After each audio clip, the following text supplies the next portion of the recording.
Isso. Ah, yes! Gente, é o seguinte, a gente tá apanhando que nem miúda aqui. Miúda, como se fala no sul, né? Ou piá.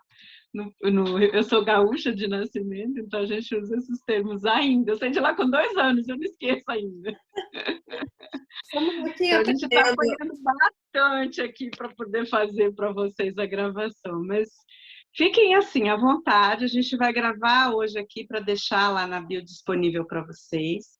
E depois, se vocês quiserem entrar, a gente vai fazer de novo uma outra live com o mesmo tema e com outros temas, tá? Eu e a Milena agora nós já nos conectamos, então quando a gente não conseguir fazer pelo Insta, a gente vai fazer por aqui, pelo Zoom, tá bom? Mileninha, se apresenta, por favor. Bom, então eu sou a Milena, eu conheci a Milena há pouco tempo, mas acho que já é suficiente para a gente ter bastante coisas para dividir. Né? Eu sou advogada, sou mãe, sou uma paciente oncológica, costumo dizer que sou uma paciente ativa, então sou um pouco diferente, falo que sou uma paciente fora da caixa, né? E gosto muito do tema dos cuidados paliativos, tenho uma afinidade grande justamente por viver um diagnóstico, né, de câncer de mama, mas que estou em remissão agora, então daqui para frente é só voo de cruzeiro. E acho que podemos dividir aí um pouco dessa vivência, né, de enquanto paciente, enquanto, né, pessoa que recebe essa bomba no colo, ter que lidar com isso, super jovem, né, aos 29 anos eu tive o diagnóstico, então isso me trouxe para o acordar para a vida, né, e é por isso que nós estamos aqui. Então, já que a gente está gravando isso aqui, não é uma live, eu vou começar a fazer algumas perguntas para a Milena para vocês conhecerem um pouquinho mais sobre a história dela, ok? Para quem ainda não me conhece, eu me chamo Eliana Peixoto, eu sou médica pediatra intensivista, sou terapeuta, sou acupunturologista e eu trabalho com medicina vibracional. Eu trabalho com floral, com cristal, com reiki, com aura master, com frequência de brilho. Então, com outras terapias, com barra de axis, tem bastante, gente. Eu fiz 500 mil formações, porque a pessoa não para de estudar e cada dia está estudando mais. E há 2 anos e meio atrás eu me formei em coach, pela Febracis. Então, hoje eu faço atendimento com todos esses conhecimentos associados, isso me traz uma bagagem gigante e para o meu paciente um resultado muito mais rápido, muito mais profundo, muito mais completo, né? E eu ontem estava conversando com a Milena que toda doença, por trás, ela tem uma causa emocional grande, uma ferida gigante. Aí as pessoas me perguntam assim, mas e a genética? Né? Hoje, com o estudo da epigenética, a gente já sabe que você pode até ter a predisposição da doença no teu sangue, né? No teu DNA. No sangue, porque é onde a pessoa fala leiga, de forma leiga. Então, vamos colocar assim, nas tuas células, no teu DNA. Essas células estão no corpo inteiro. Só que você só desencadeia a doença sob determinadas circunstâncias do ambiente, tá? Uhum. Então, normalmente, diz assim, mas a minha família tem, aí eu vou ter também. Não, querida. Você só vai ter se você precisar daquilo para que você cresça em um aspecto da sua vida que não estava indo tão bem quanto você achava. Eu não sei a história da Milena, ela ainda não me contou, então nós vamos descobrir junto hoje. Diga lá, Milena. Porque com 29 anos, ter o diagnóstico de câncer de mama, tendo um filho, não é muito fácil, não, né? Como que foi isso para você? É muito legal, né, Eliana? Porque a gente percebe o porquê das conexões, né? Eu também tenho uma vasta formação, né? Além dessa formação acadêmica, mestrado em direitos humanos, etc. Também tenho formação em constelação sistêmica, em coaching, em programação neurolinguística, em floral. E eu acho que toda essa bagagem também me ajudou a encarar esse diagnóstico de uma forma diferente, né? Do que talvez antes de eu ter todo esse aparato que pudesse me auxiliar. Então, realmente foi um susto, porque eu estava numa fase da vida em que eu imaginei que tudo ia estar tudo bem, porque eu tinha acabado um mestrado, eu tinha planos, eu Eu achava que eu estava vivendo a melhor fase da minha vida, né? Porque, ufa, me livrei daquilo tudo que eu estava sendo muito pressionada nessa fase do mestrado, fiquei muito tempo sem dormir, sabe? O estresse no nível absurdo, enfim. Então, logo que eu tive o diagnóstico, assim, foi aquele baque, né? Foi aquele acordar, só que ao mesmo tempo pensava assim, comigo? Por quê? Como assim? Né? Eu sou uma pessoa jovem, eu sou uma pessoa que amamentei 4 anos, eu sou uma pessoa que tem sempre tive uma vida saudável, né? Não sou fumante, não bebo, não tenho vida assim, né, desregrada. Eu achava que tudo isso que eu estava fazendo era o suficiente para não ter uma doença, inclusive, né? Optei por ser vegetariana, por saber que, né, realmente ajuda na qualidade de vida, etc. Não só por isso. Então, eu achava que eu era uma pessoa imune a ficar doente. E quando veio essa possibilidade, eu neguei. Lógico, né? A gente que trabalha com terapia, a gente conhece as fases de luto, etc. Então, eu falei assim. Isso é fantástico, gente. Eu vou fazer até uma parte aqui. Toda vez que você tem um diagnóstico desse, de uma doença crônica ou de uma doença grave, você entra no estado de luto. E ela está exatamente falando isso. Na hora que eu tive o diagnóstico, qual que foi a minha reação? É a primeira fase do luto, né? Você nega. Então vamos lá. E aí eu neguei, falei assim, eu não vou contar para ninguém, eu não quero saber. Assim, eu estava resistente a pensar em fazer quimioterapia e essas intervenções mais farmacológicas, porque eu sempre fui a natureba, que não tomava remédio para dor de cabeça e que achava que, assim, se um dia acontecesse comigo de ter um câncer, eu nunca ia pensar em fazer uma quimioterapia, porque eu achava que eu ia me curar sozinha.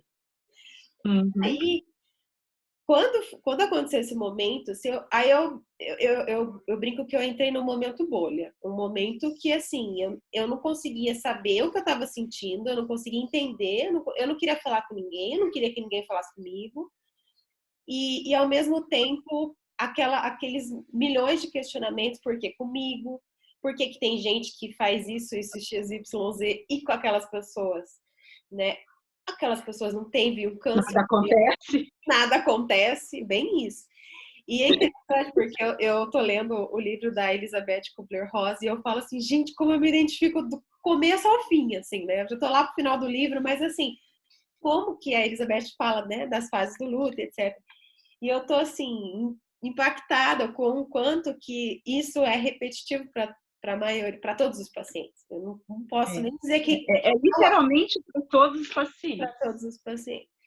Então, assim, no começo eu pensava, se eu não vou contar para ninguém, eu vou usar uma peruca, né? Porque daí aí eu fugir da primeira sessão de terapia, da sessão de quimioterapia para ir fazer terapia, para eu poder aceitar a quimioterapia.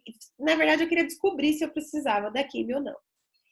E para minha super surpresa, eu percebi que eu precisava da quimio.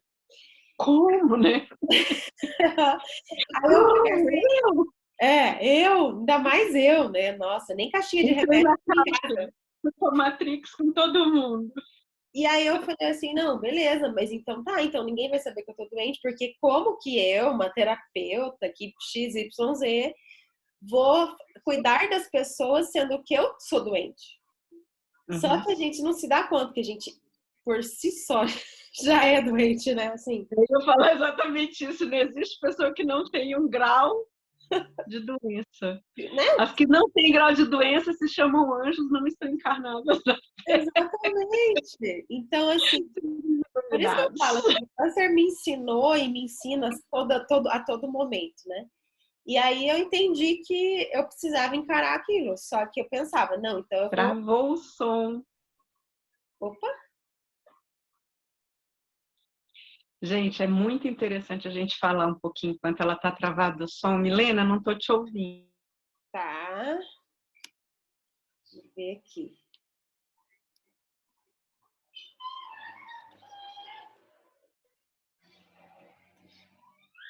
Ligo. O diagnóstico está errado. Voltou. Agora voltou. Agora voltou. Você estava falando alguma coisa? Eu estava falando que é muito frequente quando a gente descobre uma doença desse tipo, a gente diz assim, não é comigo, né? Ou então a gente diz assim, eu vou procurar uma segunda, uma terceira, uma quarta opinião. Eu quero ter certeza, porque não é possível que isso esteja acontecendo comigo. E quando a gente tem essa confirmação do quadro, e a gente se considerava, aspas, blindado contra isso, né? Aceitar isso é a primeira fase para que você possa se abrir para o tratamento. Porque enquanto você nega, enquanto você está procurando uma segunda, uma terceira, uma quarta, uma quinta opinião, você está na fase do não é comigo. Se o diagnóstico estiver errado, tudo bem, não tem problema. Mas se o diagnóstico estiver certo, você está perdendo tempo. E em alguns casos, tempo é fundamental. Então, é bem importante isso que ela está contando da história dela, porque daí você vai depois entender o porquê dos cuidados paliativos, que é o tema da nossa palestra aqui. Eu achei tão interessante a história dela, que eu achei melhor a gente começar pela história dela. Pode continuar, Milena. Então, assim, nesse primeiro momento foi aquela coisa assim, tá, então eu vou colocar lá uma peruca, ninguém vai saber que eu tenho câncer e eu não vou falar para ninguém, e foi tudo aquilo. Aí já teve o primeiro balde de água fria, porque eu fui numa ONG para raspar o meu... Antes de começar o tratamento, eu fui numa ONG e falei, eu quero raspar meu cabelo, eu quero sair daqui com uma peruca. Aí a pessoa hoje eu sou voluntária nessa ONG, mas aí a pessoa falou assim, não, você não vai fazer isso agora, porque você precisa fazer um momento de despedida desse cabelo, que também são as fases, né? As mesmas fases do luto para quem perde um ente querido, quem vai perder um cabelo, quem vai perder uma mama, quem vai perder, enfim, tudo isso. E aí, quando chegou o momento mesmo, aí eu fui encarar, né, o tratamento. E isso foi muito desafiante no sentido de como que eu vou falar para o meu filho, como que eu vou falar disso com as pessoas. Só que eu fui entendendo que eu precisava assumir uma postura de protagonista para eu poder conseguir ultrapassar essa barreira, né? Porque se eu ficasse no vitimismo, eu não ia conseguir. Eu sabia que isso não ia dar certo, né? Então, né, chegou o momento que é interessante que eu não cheguei nenhuma vez e falei assim, ó, filho, eu tenho uma doença mortal, eu tenho uma doença que pode acontecer tal coisa. Eu simplesmente falei, tô com um dodói grave. Lógico, fui jogar no Google, porque eu não sabia o que falar e como comunicar isso pro meu Qual filho. que era a idade dele na época? Ele tinha 4 anos na época. Então eu falei, como é que eu vou falar disso pro meu filho? No Google, né? Aí no Google eu vi lá algumas ideias e pensei, vamos fazer mais ou menos assim, né? E é interessante porque com toda a bagagem de conhecimento e terapêutico que eu tinha, eu não sabia como lidar com isso. Não sabia, né? E eu fui lidando conforme a demanda foi vindo. Eu não existe receita, né? E a gente não sabe como seria se fosse com a gente, se a gente só sabe quando acontece. E aí eu falei para ele que eu tinha um dodói, que aquele dodói ele era muito forte, que para sarar aquele dodói eu ia tomar um remédio que também era muito forte, que tão forte que ia cair meu cabelo. Ah, mas como assim e tal? Só que, claro, né? Uma coisa é você falar, outra coisa é você ver. Aí quando chegou esse momento, né,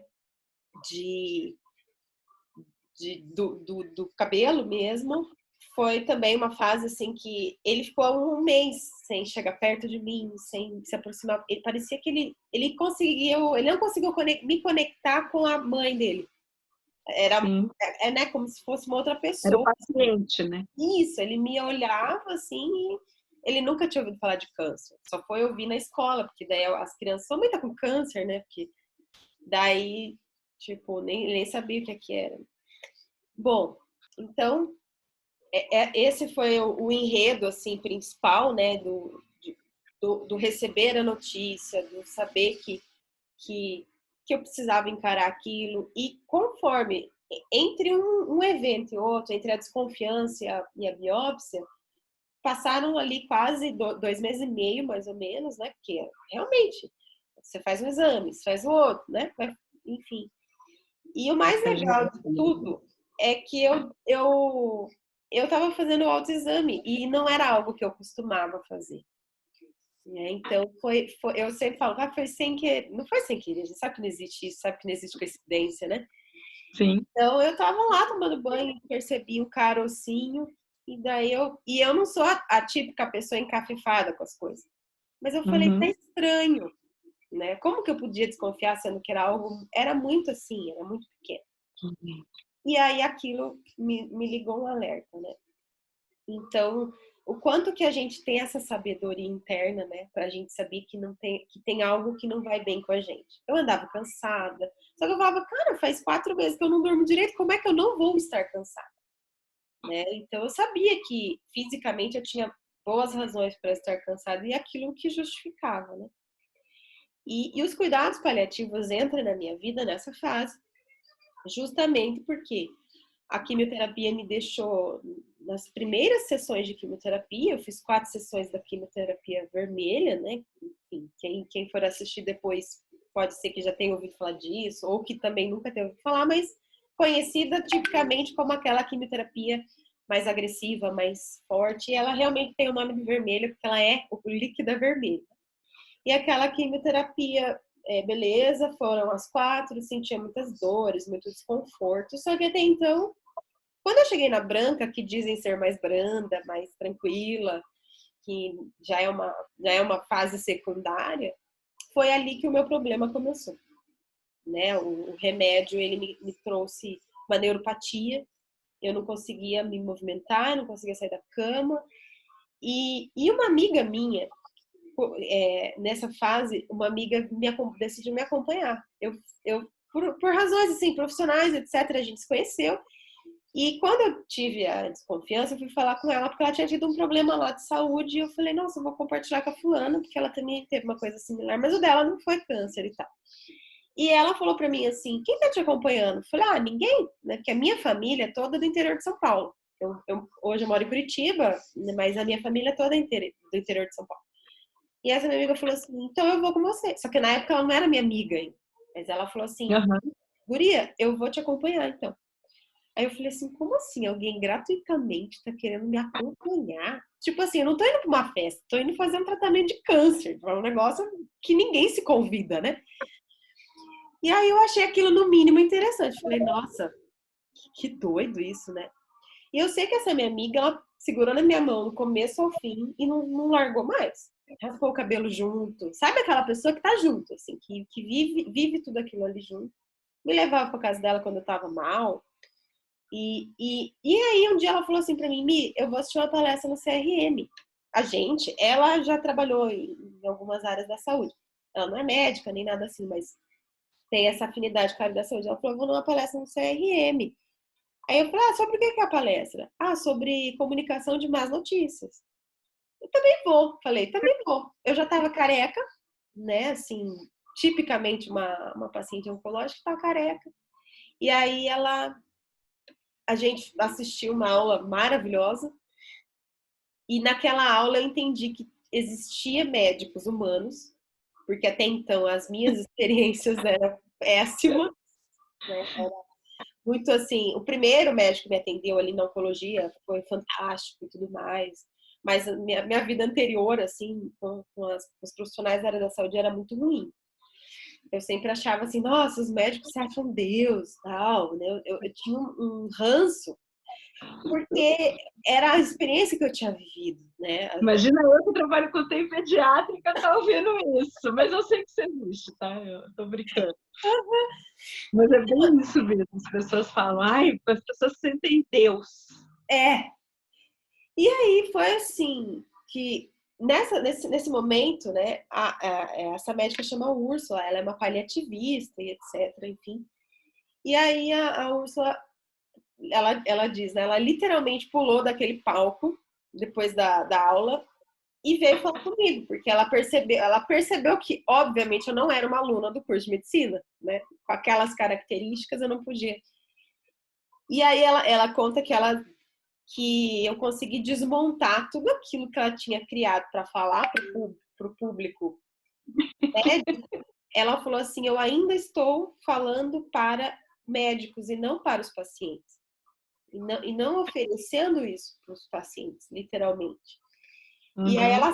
ela disse que ela começou a medir um pouco as palavras, o que ela ia falar, porque ela falava assim, o que será que aquela moça tá pensando enquanto eu tô falando isso aqui? Enfim, a gente se tornou amiga depois desse evento e ela me chamou para ir falar no evento de cuidados paliativos como paciente, que Uhum. ela é professora aqui na Federal do Paraná e ela estava organizando um evento e me chamou junto com a minha amiga para a gente dar uma palestra, assim, né? E eu até estava nessa fase aguda da neuropatia, de realmente não conseguir me movimentar dentro de casa, era uma situação bem crítica, não dá para acreditar que alguém fica daquele jeito, não dá. E nessa fase que a gente falou assim, opa, tem alguma coisa muito estranha acontecendo. Eu fui consultar um outro médico por fora, porque realmente a gente viu que tinha alguma coisa errada. E esse médico falou, olha, ou você vai desistir do tratamento ou você não vai suportar o tratamento. A gente precisa trocar esse remédio que você está tomando. Daí, né, tive que interromper aqueles ciclos que eu estava fazendo, né, fui submetida a um outro medicamento. E foi mais ou menos nessa fase que a gente foi lá falar com a Úrsula, nesse evento e etc. E nesse evento eu percebi que eu estava morrendo. Porque ela estava dando aula, era um evento de cuidados paliativos, e aí a gente aprende as escalas, aprende um monte de coisa que tem nos cuidados paliativos. Uhum. E aí, com toda tanta informação, cada informação, eram 3 dias, nós falamos no último dia do evento, mas a gente foi convidada para participar do evento todo, e óbvio que nós duas estávamos lá, porque eu estava vivendo tudo aquilo, eu queria saber. Eu sempre fui uma pessoa assim, que quer entender. Já que eu tenho que passar Uhum. por isso aqui, vamos entender então. Né? Então eu mergulhei em estudar o que era aquilo, o que eu estava vivendo. E ali nesse evento eu falei assim, caramba, falei com a minha amiga, eu tô morrendo. Falei, eu tô morrendo. Tipo assim, porque eu vi lá, quando a sua saturação, tinha várias coisas que a gente que existia naquelas escalas de que a pessoa tá num declínio, né? E aí, Uhum. aumentou a quantidade de vezes que a pessoa vai para um pronto atendimento ou para emergência. Eu falava pra minha amiga, cara, dia sim, dia não, eu tava no hospital. E aí eu falei para ela, não acredito, né? Então chegou essa fase crítica de eu dormir e falar assim, acho que amanhã. Chegou assim, de eu falar para ela, tô com medo de dormir e não acordar amanhã. Porque eu tava assim, já tinha mudado minha coloração, tava gravíssimo, gravíssimo. E aí que lá no evento eu descobri que muitos pacientes não morrem de câncer e morrem de dor ou dos sintomas que estão acontecendo. Eu vou fazer uma pausa aqui para a gente falar um pouquinho. Vou aproveitar que a gente está no Outubro Rosa. Sim. Eu acho que tem tudo a ver, a gente está falando de câncer de mama. O Outubro Rosa é um mês dedicado exatamente a isso, a prevenção do câncer de mama, porque no Brasil e no mundo é uma coisa que tem aumentado bastante os índices. Em compensação, apesar de ter aumentado o índice do diagnóstico, também tem aumentado o índice de sobrevivência, né? Quimioterapia, gente, não é gostoso, nem é uma coisa saudável para ninguém, tá? Quem vai fazer quimioterapia, você vai tomar uma medicação que ela vai quebrar a célula do câncer. Só que ela quebra também células sadias. Então, ela tem muitos efeitos colaterais. Todo mundo que já teve algum parente aqui que passou pelo processo de quimioterapia pode entender o que a gente está falando, mas se alguém assistir que não teve ainda essa vivência, vamos deixar claro, não é igual a tomar remédio para febre, tá? Você vai tomar um remédio que não é um remédio específico para uma determinada coisa, ele tem vários protocolos, cada tipo de câncer tem um protocolo, cada estadiamento, ou seja, em que nível você está. Se está no início, se está com a doença mais avançada, se já está na fase pré-metástase, se já tem uma lesão que a pessoa suspeita que é metástase, se tem gânglio que está infiltrado pela célula, se não tem pela célula do câncer, se não tem. Tudo isso vai dizer o estágio em que você está da doença. E o protocolo, ele visa o estágio em que você está da doença, mas não existe um só protocolo, existem vários protocolos para o mesmo estadiamento de doença. Isso que ela está falando, vai ter que trocar sua medicação, é porque às vezes essa medicação está tão tóxica para ela que ela não está tolerando. Então, em vez de estar fazendo bem, está fazendo mal, está fazendo muito mal. E para que ela possa sobreviver e ter alguma resposta, a gente muda a medicação por outra. E existem muitas medicações diferentes, com muita combinação de medicação diferente para isso. Bem-vinda, Deia. Então, se você não conhece um pouquinho de químio, saiba que não é uma coisa facinho nem gostosa de passar, tá? O parente, o amigo que está acompanhando, normalmente ele é o apoio, mas ele também sofre, porque ele vê a pessoa definhar do lado dele, e ele não tem o que fazer.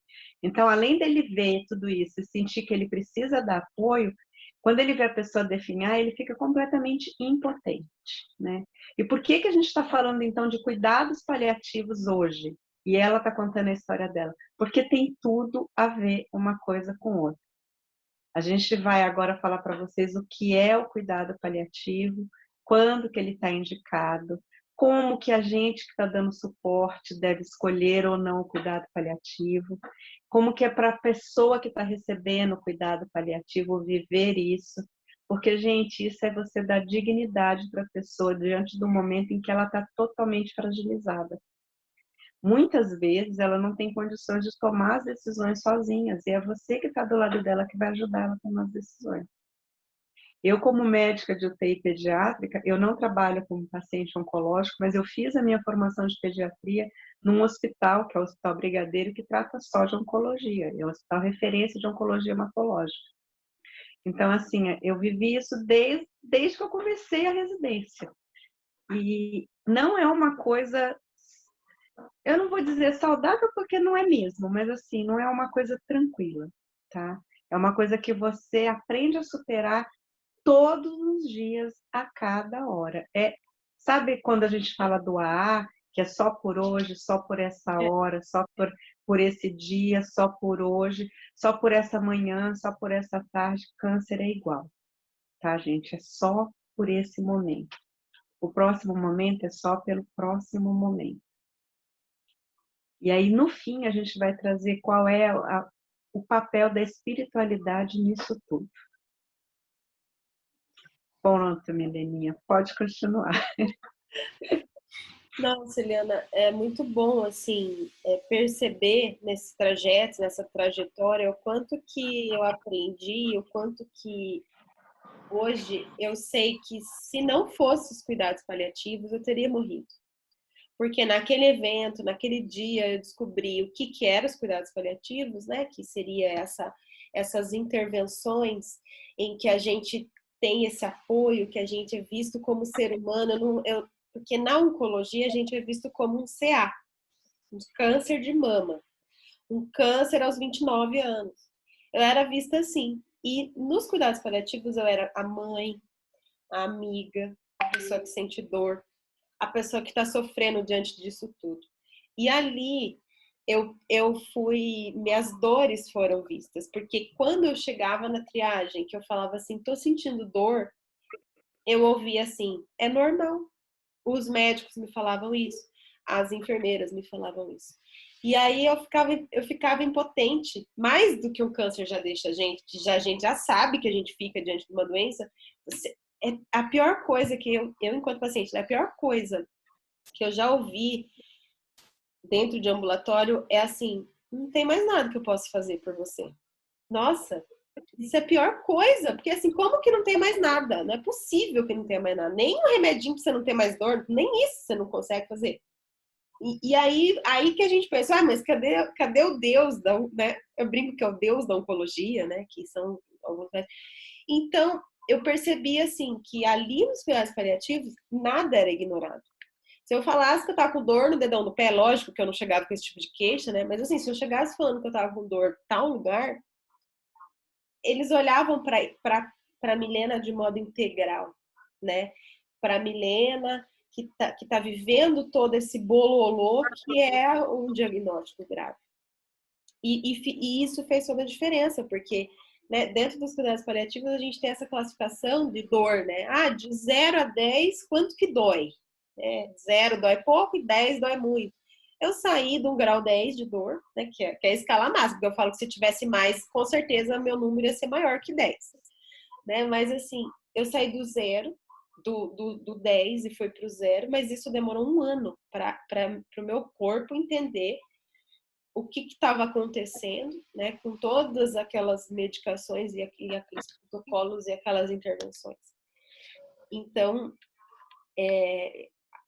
todo esse cuidado que eu recebi, e aí também vai envolver espiritualidade, né, porque eu tenho a minha crença, né, eu tenho a minha conexão com Deus, com o divino, enfim, eu chamo de Deus, né, cada um, às vezes tem os nomes que cada um dá, mas isso fez tanta diferença na minha vida, sabe? Saber que a minha dor era respeitada, saber que a minha médica que cuida de mim, e aí por isso que eu falo que eu ainda sou uma paciente que me beneficia dos cuidados paliativos, porque como é muito interessante, né? Você toma uma quimioterapia, mas ela arrebenta com você para daqui próximos 10 anos. Não é uma coisa assim, você tomou um paracetamol e você ficou bem, e amanhã nem parece que tomou paracetamol. Não, tem dia que eu fico baqueada na cama como se eu realmente tivesse feito uma quimioterapia, ainda. Né? Isso, meu final de tratamento foi em 2019. Então, assim, eu ainda, às vezes, sinto coisas no meu corpo que eu fico assim, nossa, o que será que é isso? É óbvio que a primeira coisa que um paciente pensa é, ai, meu Deus, de novo, será, né? E eu acho que isso, uma das principais coisas que o cuidado paliativos me trouxe foi ter noção de que a família, as pessoas que estão acompanhando, muitas vezes essas pessoas elas não sabem que aquilo faz parte. Né? Não faz, ai, nossa, ela não quer comer. Claro que a pessoa não quer comer. A pessoa está debilitada, seu organismo não está suportando nada, vai querer comer, ai, mas vai ficar fraca. Então, muitas vezes tem algumas divergências, algumas questões que vai ajudando a gente a respeitar o paciente da forma que ele é. Inclusive, me deu tanta clareza que eu cheguei a falar para minha mãe, para minha família, do que eu quero que seja feito comigo. Né? Isso depois que eu tive uma suspeita de recidiva e etc. Que eu entendi assim, eu preciso falar de morte com a minha família, porque se eu morrer, né, ó, faz assim. Eu escrevi as minhas diretrizes antecipadas, né, diretivas antecipadas de vontade. Ai, como assim, né? O que é isso? É os nossos desejos de quando a gente vai morrer. Né? Os últimos desejos, como diz o... Exatamente. Eu coloquei Os assim. últimos desejos são... Eu falei assim, ó, não quero ficar sendo submetida a tratamento desnecessário, desumano, que vai me causar dor. Vai ficar fazendo quimioterapia se eu tiver com uma doença que não tem o que fazer. Não, deixa viver feliz até o último suspiro. Então, vamos falar o que é o cuidado paliativo, para quem ainda nunca ouviu falar de cuidado paliativo. O que é o cuidado paliativo? Tem nada a ver com o carro da Fiat, não tem nada a ver com palio, tá, gente? Não tem nada a ver com só para as pessoas que estão morrendo, né? Passa o que é, como que foi para você entender que você podia fazer o tratamento de quimioterapia e ser acompanhada também pelo paliatismo. Como que foi para você? Então, explica aí o conceito primeiro e depois como que foi paliativos, certo? Os cuidados paliativos, ele é tipicamente, as pessoas, quando olham de fora, têm a impressão de que cuidado paliativo é quando você não tem mais nada para fazer, manda para os cuidados paliativos. Mas não é isso. Cuidado paliativo é... Antigamente o nome disso era UTI, né? Não tem mais o que fazer, pois não tem. Não é mais assim, não, agora o nome tá mais chique, né? Nome mais moderno. Mas, assim, o que é o cuidado paliativo? O cuidado paliativo é uma especialidade, né? Ele é reconhecido como uma especialidade da medicina, em que o paciente ele é olhado em várias esferas, espiritual, social, emocional, biológica. Então, tem várias facetas desse paciente, e esse paciente ele é ouvido na sua integralidade. Então, para um paciente que tem uma doença grave, terminal, ou para um paciente que sofre com dor crônica, né? Para uma pessoa que já tem algumas limitações, algumas debilidades e que vai precisar de um cuidado mais específico, eu sempre falo assim que, para mim, cuidado paliativo tem muito a ver com controlar a dor também, controlar o sofrimento. Travou? Tá me ouvindo? Aqui. Voltei? Voltou. Tem a ver com para mim tem muito a ver com o controle de dor, com o controle do sofrimento, tanto psíquico quanto físico. Então, ele cuida dessas dimensões de um modo que o paciente tem mais qualidade de vida, inclusive para os pacientes que estão em estágio avançado ou terminal. Né? Significa cuidar de um paciente bem. Por exemplo, é possível a pessoa morrer sem sofrer. Né? E aí, muitas vezes, o paliativismo ele é associado à eutanásia. Ai, vamos fazer não tem nada a ver, ninguém mata ninguém. A gente simplesmente deixa aquele corpo ir se desligando na sua naturalidade sem sofrimento. Né? Ai, vai dar morfina, mas morfina vicia. Eu usei morfina. E se não fosse ela, nem sei onde eu estaria agora. Né? Mas óbvio que existe os protocolos, existe, enfim, todo um estudo por trás disso. Né? Então, inicialmente, isso são os cuidados paliativos. E quando eu descobri, porque inicialmente eu falava assim, nossa, cuidados paliativos, coitado. Até hoje, quando eu chego no ambulatório... Coitada, vai morrer, né? Exatamente. Aí, quando eu chego no ambulatório e entrego a minha carteirinha, né? Tipo, vou nos cuidados paliativos. A pessoa me olha assim, tipo, ai, coitado, vai morrer, né? É muito legal, porque eu só tenho uma informação para dar. Todos nós vamos morrer. Eu digo a mesma coisa, eu digo, gente, ai, vai morrer. Eu digo, sim, mas não é amanhã nem depois, não. Todo mundo vai morrer no inferno. Ninguém vai ficar para semente. Quem mas disse? eu vou morrer só com 126 anos, tá, gente? E quem disse que um paciente oncológico vai morrer de câncer? Eu não sei se eu vou morrer de câncer. Hoje não tem. Tem nada a ver. Não tem nada a ver. Só que, claro, né, as pessoas ficam compadecidas e tudo mais. Eu vivi uma experiência interessante que o rapaz que é do ambulatório ali, da recepção, um dia eu encontrei ele pelo corredor do hospital, ele não estava na recepção. E aí ele falou assim, ai menina, você me deu um susto outro dia que você chegou lá e... Porque ele não sabia que cuidado paliativo era só que eu podia, eu sem ter uma metástase, eu sem estar num estado terminal, que eu podia também ser paciente dos cuidados paliativos. Daí ele falou assim, nossa, eu fiquei lá fazendo oração e fazendo, sei lá, prece, não sei o que ele usou lá. Aí eu achei super engraçado, falei, gente, como que pode, né, o conceito das coisas distorcido, né? E aí quando eu percebi que tinha algo que podia me ajudar na minha dor, foi assim, foi a salvação. Foi algo que eu não sei nem explicar, porque hoje, assim, eu classifico a minha médica paliativista como o anjo que caiu do céu. Né? Lógico, essa médica, ela estava nesse evento que eu falei que a gente foi, e, né, como eu me trato no Hospital das Clínicas, que é da Federal, então ela estava ali, e aí eu conheci, e aí ela me deu um encaminhamento num papelzinho, assim, de folhinha de caderno, tipo assim, ó, manda você para esse ambulatório aqui, pede pro seu onco te mandar lá. E foi assim que eu descobri que eu precisava dos cuidados paliativos e que eu poderia me beneficiar mesmo sem estar morrendo. Na verdade, estou. Todos estamos, mas com essa típica característica de uma paciente que está no estágio terminal. Terminal, né? Quando a gente fala em medicina, o paciente é terminal, significa que o paciente realmente está morrendo, ele tem pouco tempo de vida. Mas o fato de você falar que a paciente está sendo paliativada não significa dizer que ela está terminal. Significa que ela está recebendo uma assistência diferenciada, porque naquele momento ela precisa daquela assistência. E o que estava sendo feito até então, só isoladamente, não estava funcionando. Quando você começa... eu tenho uma formação mais integrativista, então, assim, o que eu digo para vocês? Medicina, gente, não é um corpo. Você não está tratando de um corpo doente. Tá? A medicina deveria ser encarada como você está tratando uma pessoa que é única na face do mundo, de todo o universo, ela é única, não existe outra, nem que ela seja gêmea, tá? Não é igual. No mundo inteiro, no universo inteiro, só tem ela, e ela deve ser tratada com dignidade diante da unicidade que ela é. Ela é única, ela é exclusiva.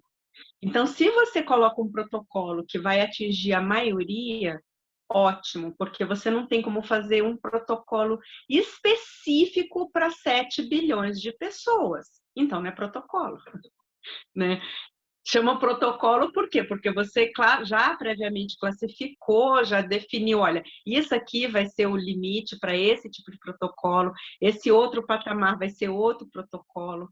É que nem filho em casa. O teu filho mais velho, para quem tem mais de um filho, você não vai tratar nunca igual o teu filho caçula. Porque eles não são iguais, eles vão se comportar de maneiras diferentes, eles vão ter linguagens diferentes, eles vão ser, provavelmente, de tempos diferentes, às vezes com 3 anos, às vezes com 20 de diferença entre um e outro. Então muda tudo, muda o mundo em que você está vivendo, muda o ambiente que você está vivendo. Cada pessoa, cada paciente que chega para a gente, como médico eu estou colocando, tem uma história de vida. E a doença dele traduz exatamente a história de vida dele. Então não dá para você dizer, vamos tratar iguais, porque nós não somos iguais, nós somos desiguais, graças a Deus. Tá? E olhando dessa forma, a gente começa a perceber que, por ser desigual, tem que ter alguma coisa a mais além dessa carne. Porque, em teoria, todo corpo humano é feito de carbono, hidrogênio, oxigênio e nitrogênio. Então, se ele é feito disso, todos nós somos feitos das mesmas coisas, por que cada um funciona de um jeito? Existe uma consciência e existe algo além da consciência, que é o espírito. E independente da sua crença, eu não acredito em espírito, eu acredito em nada, para mim nada existe. Tá bom, você veio de onde, por que você está aqui, por que você pensa? Porque se eu pegar um cérebro, o cérebro não pensa. Tanto que a gente está cheio de cérebro no laboratório, não tem nenhum pensamento lá naquele cérebro. Teu pensamento está fora do teu corpo físico.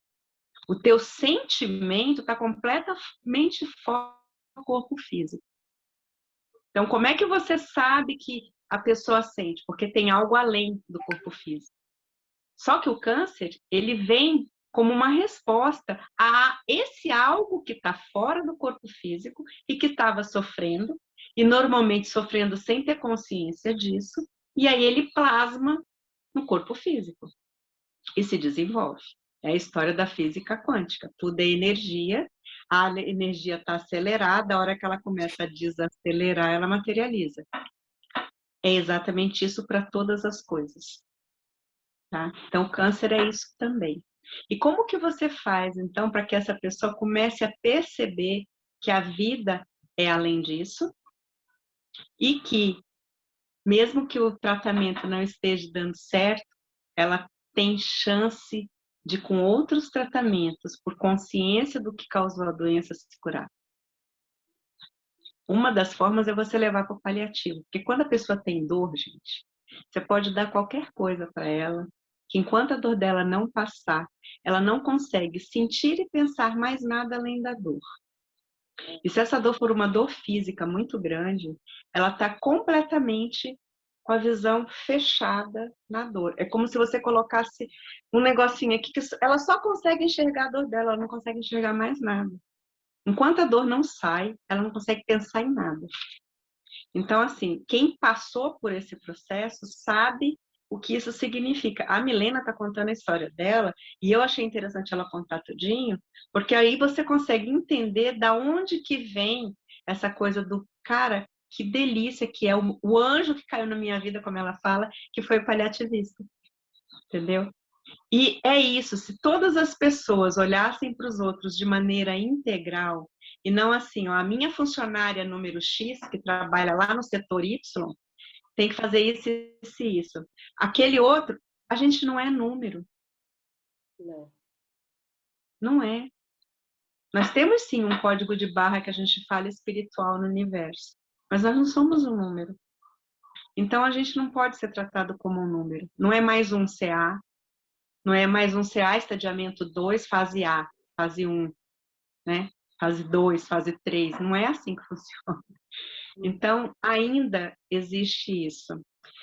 Sem querer, mas já sendo advogado do diabo, quando você trabalha com muito paciente grave, você começa a entender que você tem que manter um certo distanciamento emocional.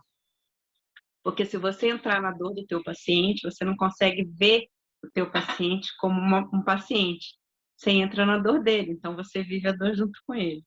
Então, eu diria assim, o feeling da medicina moderna e do futuro é você entender o teu paciente, ver o teu paciente inteiro, não um fígado, um estômago, uma língua, um olho, uma retina, uma íris, quer dizer, dentro do olho ainda tem, eu só vejo isso, não, isso aqui eu não sei ver, não, isso aqui eu não sei ver. Como se todos nós fôssemos fatiados em numerozinhos ou em células. Nós não somos assim. Nós somos o conjunto. E o conjunto além do físico. Então, assim, quando você consegue fazer tudo isso e se manter em equilíbrio, porque, gente, trabalhar com paciente oncológico, trabalhar com paciente que precisa de cuidados intensivos, que é o meu caso, que trabalho em UTI, não é uma coisa fácil, não é gostoso e é uma pressão diária de todo minuto. Não pensa que você vai para casa, você esquece o paciente, não, porque você fica aqui pensando, será que respondeu ao remédio que eu fiz? Será que está melhor? Será que não? E quando você trabalha com isso no ambulatório, você atende 20, 30 pessoas por dia. Na UTI o número é menor. É mais intenso a tua posição, porque você tem que tomar decisões mais rápidas, as coisas têm que ser mais focadas, você não pode, digamos assim, se eu errar, o paciente pode morrer, né? Com a quimioterapia é muito difícil acontecer isso, porque sempre vai dar tempo de você socorrer, dificilmente vai acontecer algo que ela não tenha tido um sinal antes que te avise. E em UTI, não, você fez bobagem, o paciente crava, né? A gente usa esse termo, exatamente, vai morrer, crava. E a gente não quer isso. A vida é movimento, a vida é ritmo, a vida é frequência. A gente quer que a pessoa continue numa frequência.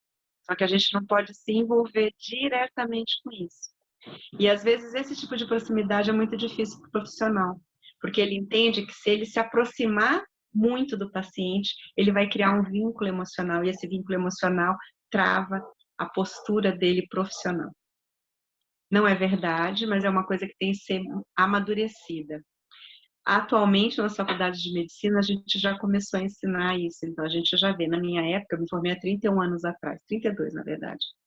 Não era assim. Então, é bem diferente, né? A gente hoje, eu fiz medicina integrativa, o meu consultório é de medicina integrativa, então eu entendo bem quando ela fala de medicina paliativa por conta disso, mas não é uma visão fácil. Quando você perde muitos pacientes, você fica meio calejado. E aí você fica, eu não posso entrar muito na vida dele, porque senão eu vou embarcar junto. E se você tiver uma história familiar ainda positiva, piorou. E o que eu acho mais interessante de tudo que ela falou aqui foi a coisa da fé, da espiritualidade. Porque independente de qual a religião que você tenha, a espiritualidade ela está além da tua religião. A religião é apenas o veículo para que você se conecte com um Deus que você acredita. Porque o seu Deus pode não ser igual ao meu. Não quer dizer que não seja Deus. Deus é onipresente, onisciente, sabe de tudo, está em todo lugar. Então, para que eu vou brigar com o teu conceito de Deus, ou com quem você chama de Deus, ou com o que você chama de Deus? Tem gente que não acredita em Deus na forma humana. Eu também não creio, mas acredita que é uma força. Não tem problema nenhum. O que você acredita não tem problema. O que eu acho interessante para que amenize qualquer sofrimento é saber que nós estamos além disso aqui. Isso aqui, esse corpinho aqui, é uma roupinha que a gente veste no planeta chamado Terra. Fora disso aqui, existem muitas outras coisas. Eu não vou discutir aqui sobre dimensões e corpos espirituais e corpos semifísicos e corpo astral, porque isso vai da crença de cada um, né? Mas assim, quando a gente começa a entender um pouco mais sobre isso, isso traz uma tranquilidade no coração, que é um negócio absurdo. Me corrija se eu estiver errado. Não, é bem isso. Menina que passou por isso, É bem sabe bem. o momento da minha vida que eu mais me. Hoje eu ainda, óbvio que eu me considero uma pessoa muito conectada com Deus, mas naquele momento tinha fase que era audível. Era algo assim tão sobrenatural Então, era algo assim muito, muito lindo, muito lindo. E aí aquilo, sabe? Aquilo me abastecia, aquilo falava assim para mim, tá tudo bem, né? E quando eu tive as fases em que eu pensava assim, se for para eu decidi assim, se for para sofrer do jeito que eu tô sofrendo com as dores, né, que é o que você falou. A gente quando tem uma dor, não tem nada que fale para você. Nada, você precisa passar com aquela dor. Depois que você passa da fase da dor, pera, agora a gente já pode começar a pensar em outras coisas. Mas antes disso, é assim, me tira daqui. E foi essa a minha fala. Teve um momento que eu falei assim, bom, se for isso aqui mesmo, eu não preciso mais disso. Não quero mais, não quero mais. Se for para eu sofrer assim, se for para eu ficar nessa situação, Deus, chega. E aí, claro, né, ainda bem, graças a Deus, chegou essa possibilidade dos cuidados paliativos para poder também me ajudar a me libertar da dor, porque realmente ter dor é a pior coisa que existe para mim, no meu conceito, assim. Eu já perdi pessoas que eu amava muito, mas sentir dor é uma coisa que você parece que vive num looping, assim, você não consegue sair daquilo ali, né? E a espiritualidade, né, a minha conexão com o sagrado, com o divino, vem nessa entoada de informações e de ressignificações que a gente vai fazendo e que me mostrou, assim, que o principal aprendizado que eu tive foi eu não tenho controle absoluto do start e do stop, porque eu brincava, né? Eu via como se Deus tivesse um controlezinho, assim, start, stop. Porque chegou numa fase que eu pensava assim, meu, por mais que eu quisesse ficar viva, se amanhã ele falar, deu, porque eu sentia, assim, a minha vida se desprendendo, sabe? É como se, é como se eu tivesse me derretendo, assim, a sensação. E aí eu pensava assim comigo, nossa, gente, como a gente não é nada, como a gente não. Não no sentido de eu não ser importante, mas assim, o que é a Milena, aquela pessoa que as pessoas conhecem, é a alma da Milena. Porque quando a pessoa morre, cadê a alma daquela pessoa?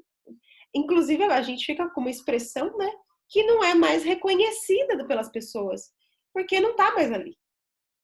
Já não é mais aquilo, quem ela era, porque a alma não tá ali, né? O espírito não tá ali. E eu acho que isso a dor também ensina, né? Quando a gente brinca que existem dois caminhos para o desenvolvimento do ser humano: o caminho da dor e o caminho do amor. Porque no caminho da dor, vai chegar exatamente nesse nível que ela chegou. Você não tem controle sobre o teu corpo, você fica tentando dizer para ele assim, eu não estou sentindo nada, eu não estou sentindo nada, e ele grita para você, tá sim, e é forte, e fica quieta, porque ainda vem mais, ou agora tá bom, agora eu vou diminuir um pouquinho, só que você exatamente não tem esse controle. Como eu trabalho com UTI de pediatria, eu sou uma das pessoas assim, eu fico olhando qualquer sinal de dor. Se o paciente começou a fazer taquicardia, eu já vou olhar se está com dor, se mudou a face, se não sei o quê, porque a criança dificilmente reconhece a dor, ela não está acostumada com aquilo. Então, se ela estiver entubada, você não vai saber se ela está com dor. Nossa, como Então, você tem que ficar você sabe? sempre Agora eu fiquei muito curiosa. atenta, entendeu? Como que A você frequência sabe? cardíaca normalmente aumenta muito, o batimento do coração aumenta muito. E se a criança já está sedada e ainda assim ela não está, ela começa a aumentar a taquicardia e a saturação dela cai, porque ela começa a ventilar curtinho, né? Então, uma das coisas quando você está com muita dor é você não consegue fazer devagarinho. E a gente ensina, né? Respira devagar, inspira devagar e expira. Mas a pessoa está com tanta dor que ela quer que aquele negócio passe. Ela acha que é uma resposta natural, né? Você começa a hiperventilar para tentar passar a dor e não passa, gente. Não passa com hiperventilação. Mas o organismo reage desse jeito. É uma tentativa de sobrevida. Aí ele se sente ameaçado na vida pela dor, então ele hiperventila para tentar fazer com que o teu cérebro continue funcionando mais rápido para ele poder diminuir a dor. Aí não funciona. Então a gente tem que ficar atento ao sinal e medicar quando for necessário. Quando a dor é pequena, fazer isso funciona. Quando a dor é grande, não funciona. Meditação, quando você já está com dor, não funciona para controlar a dor. Se você ainda não está com dor, ela está começando, você começa, ixi, lá vem, eu já estou com pródromo. Tem o pessoal que tem enxaqueca, meditação funciona, você até consegue se desligar. Mas depois que você já está no estado de dor, não adianta tentar fazer medicação, porque você fica cego, surdo, mudo. A única coisa que muda sim, você só sabe gemer e reclamar. Mas mudo para falar qualquer outra coisa. E se a pessoa vem conversar com você, você tem vontade de socar a pessoa. Né? Tô mentindo, Milena? Não, Sai daqui que você não sabe o que eu tô você não passando. sabe o que eu tô vivendo, Não, é um processo muito, muito individual, né? E recentemente uma grande amiga minha, teve um diagnóstico também de câncer, no colo do útero, e dessa vez eu tô do lado de cá, né? De alguém que recebe essa notícia, de alguém que amo muito e que quer o bem. E na semana passada ela veio me dizer que ela ia, eu não sei se eu posso dizer desistir, porque eu não acho que esse é um bom termo, mas que ela não iria mais se submeter. Ela fez uma sessão de quimioterapia, apresentou uma reação gravíssima, absurda, assim.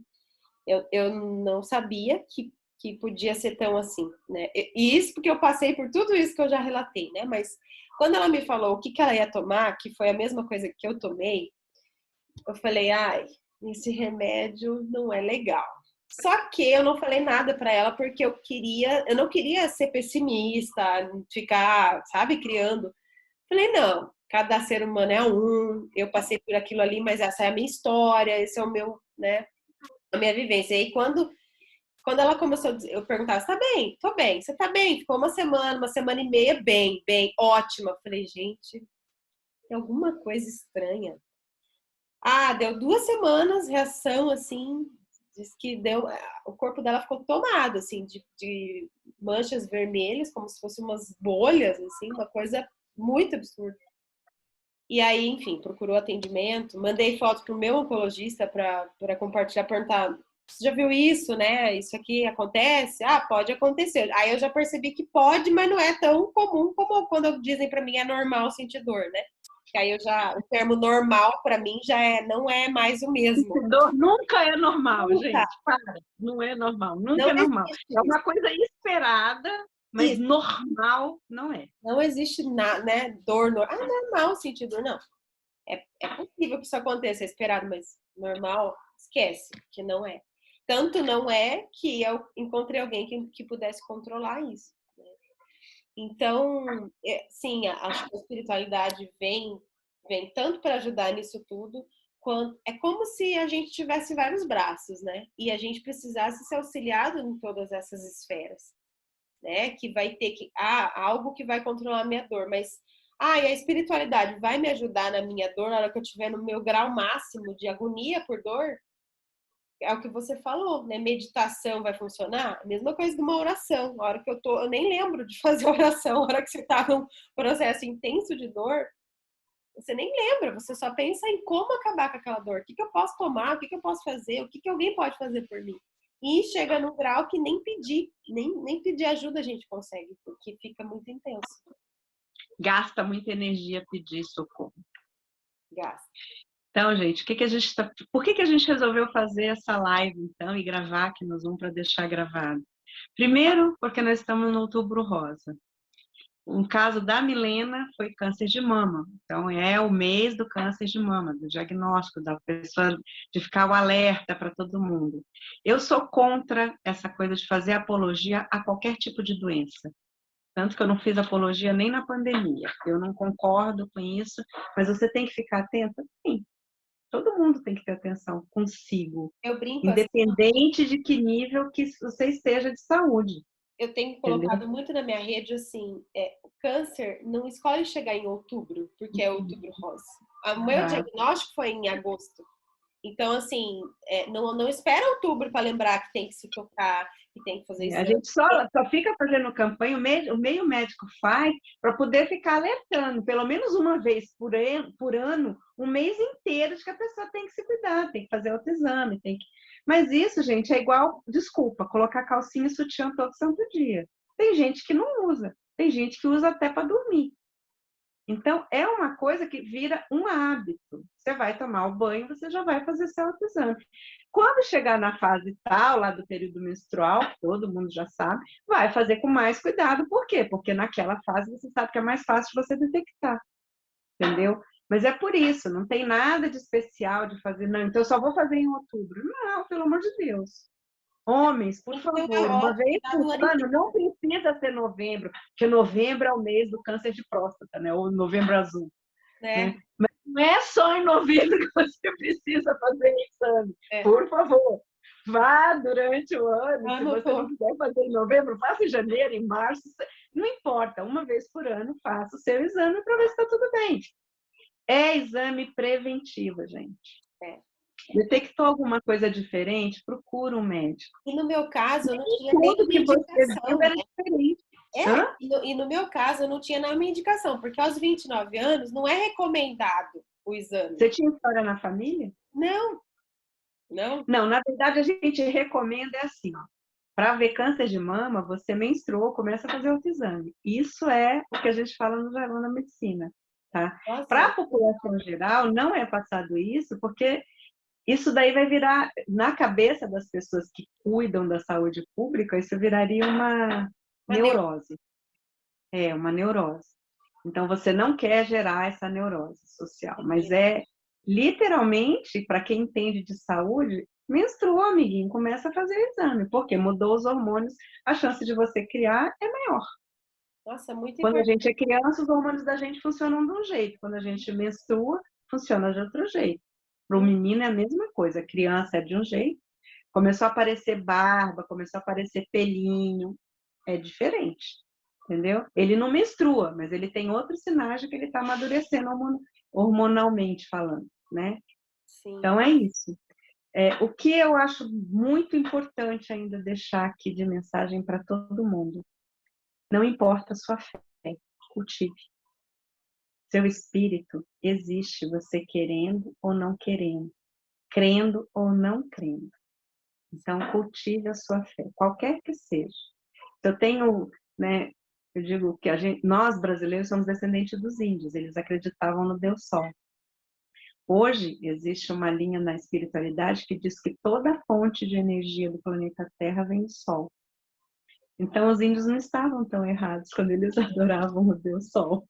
Eles só usavam uma linguagem diferente, porque para eles era muito simbólico, né? O negócio era que Deus realmente estava no Sol. Hoje a gente sabe que não é assim, mas a energia que provê a energia do planeta vem toda dali, Você né? sabe, Liana, É bem... te ouvindo, eu queria, acho que deixar também uma ideia assim, de que o nosso corpo, nossa alma tem uma sabedoria. E que essa sabedoria, ela sabe muito mais do que a minha mente racional. E quando a gente ignora alguns sinais, ignora alguns sentimentos, algumas situações que a gente vive, que realmente eu sei, eu tenho muita clareza, não total clareza, mas uma boa parte de clareza das razões pela qual esse câncer apareceu. Quantas vezes que eu me ignorei, que eu ignorei alguma coisa que era essencial para mim, quantas coisas, quantas situações que eu vivi e que eu ignorava, e que assim, aquilo refletiu em algo que a minha alma estava tão ferida, que o meu corpo precisava externalizar aquilo de alguma forma. Então a minha alma falava assim: olha para isso, olha para isso. Eu não olhava, uma doença gravíssima para você olhar, porque se você não olhar, você vai ser acometido. Ah, uma dor de garganta também é um sinal. Uma dor na perna é um sinal, né? Qualquer sintoma, qualquer doença carrega o sinal, né? Então, assim, que a gente também possa respeitar, né? Se respeitar nesse sentido de entender que, poxa, deixa eu respeitar meu corpo. Às vezes até brinco assim, tá com vontade de descansar? Descansa, porque o seu corpo tá pedindo. É o seu corpo que tá pedindo, né? Porque eu não fiz isso uma boa parte da vida, né? Porque ficava me cobrando. Então, e o que E você hoje falou, piorou, né? Porque hoje alta performance significa para muitas pessoas não parar de fazer. Não é a qualidade do que você está fazendo, é de estar ocupado o tempo inteiro. Estar ocupado não é igual a estar produtivo. mas há muitas pessoas que ainda têm essa falta de educação, no sentido de não saber a diferença. Então, quando eu não fui educada para saber a diferença entre produtividade e ocupação, eu acho que uma coisa é igual à outra, né? Exato. Autoconhecimento, gente, é a chave para tudo nesse mundo. O espírito vem para cá, para a Terra, escolhe um corpo, escolhe uma família, para poder aprender sobre si mesmo, para aprender seus limites, para poder aprender a conviver com as dores e saber que não é diferente a minha dor da dor dela, no sentido de dor. É diferente em intensidade, é diferente como eu encaro, como ela encara, mas é dor. Então, se ela teve a dor do câncer, eu tive a dor de acompanhar uma pessoa doente. O outro teve a dor de ficar anos cuidando de uma pessoa que dependia dele. O outro teve a dor de não ter ninguém, ter sido criado sozinho. O outro de estar abandonado na rua. O outro, cada um com a sua experiência e com as suas dores.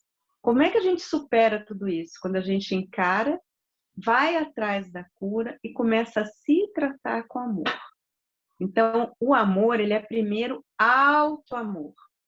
Eu me amo primeiro, cuido de mim primeiro, para depois cuidar do outro.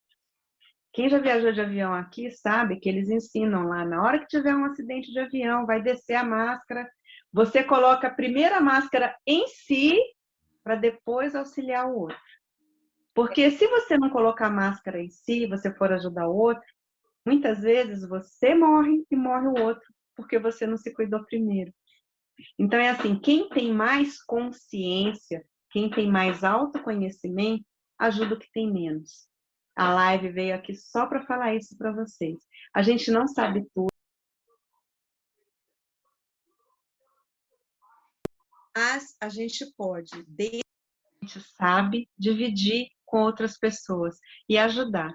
E eu queria agradecer a todas as pessoas que estão aqui e as que assistirão depois. Deixem aqui seus comentários. Tatiane, Lost Around the World, adorei esse perfil, achei o máximo.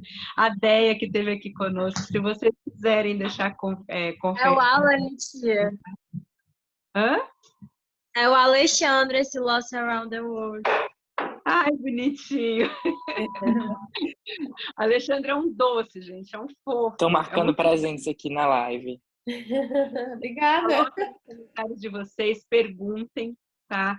A Milena foi um presente na minha vida. Para você ter ideia, a Tatiane é um outro presente que eu conheci com 3 dias de vida. Ela é minha paciente pediátrica, hoje ela tem 25 anos. Que isso? 23, pelo amor de Deus, 23. 23, desculpa. Então, Vou só falar uma coisa. Seus... Eu tava no salão, aí eu não pude ligar a câmera. E aí eu tava assistindo e a pessoa que tava fazendo minha sobrancelha adorou o depoimento da Milena, ficou interessada. É a Deia. Aí por isso que ela entrou. Muito tava bom. muito interessante. Sigam a gente no Instagram. Milena, passa seu Instagram. Milena Patrícia S. É o meu nome.